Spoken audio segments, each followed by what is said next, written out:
ህዝብ ይሁነኝ ብሎ የወሰነውን ውሳኔ ብልጽግና ወስዶ ይተገብራል። በዚህ ግልጽ አቋሙን ያስቀምጣል። መነሻውና መድረሻው ውሳኔው የህዝብ ነው ብለን የምናምንበት ምክንያት በማያዳግም መልኩ ቂምና ቁርሾን አጥፍተን ኢትዮጵያን ወደ ልማት ለማሻገር ካለን ጽኑ ፍላጎት ነው። ምክንያቱም እነዚህ ጉዳዮች በጥቂት ቡድኖች፣ በጥቂት እናውቅልሃለን የሚሉ አመራሮች፣ በጥቂት ሰርክሎች ወይም ክበቦች ተወስነዋል ብሎ የሚያዝን አለ፣ ያዋጡኛል ብሎ የሚያስብ አለ፣ ሌላ የሚያሻግረኝ አጀንዳ አመጣለሁ ብሎ የሚያስብ የህብረተሰብ ክፍል አለ።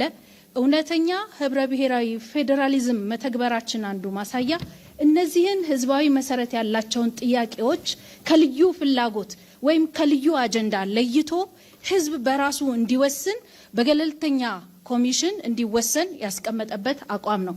በዚህ ምክንያት ህዝብ እድሉን እየተጠቀመ ነው።